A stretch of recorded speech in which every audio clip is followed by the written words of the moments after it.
کشف څه ته وایي چې په دې سترګو یو شی نه ښکاري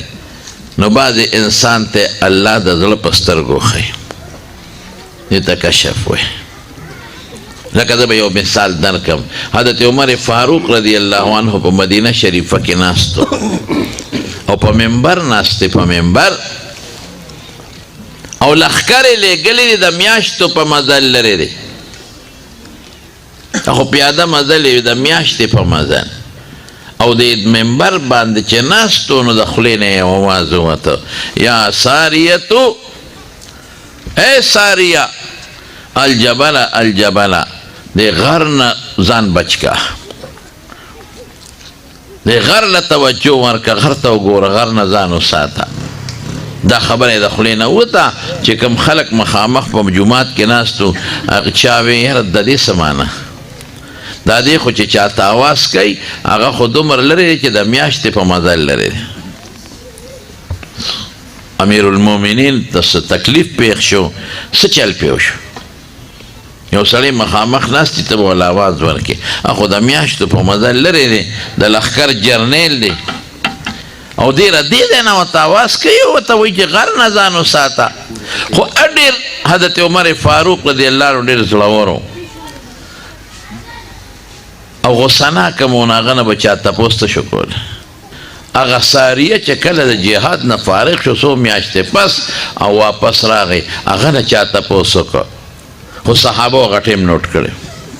هلکه ساریه په پلانکي ټیم تا ته څه په پلانکي وروسته ناشنا خو نو پېښ شوی وی ولې نه وی څه چل وی زه دشمن سره دغه وخت په جنګ وم دشمن مخکې زه ورپسې وم شاته مې غر دی او زه د غر نه روان یم دشمن پسې زما لښکر روان دی وی دې کې مې یو اواز واورېده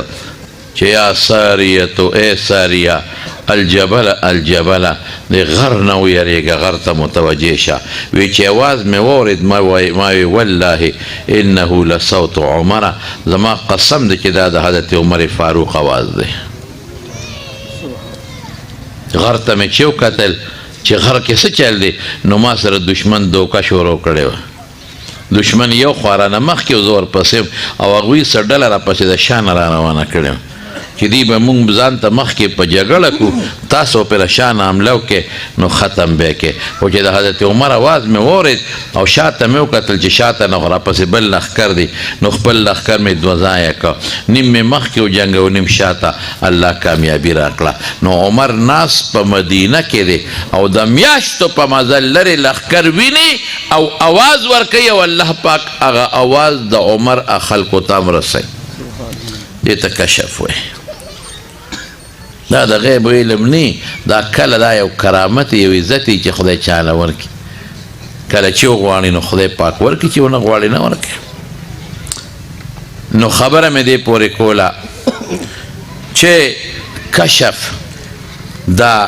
په دې سترګو چې کوم سنیلې د زړه په سترګو یې درته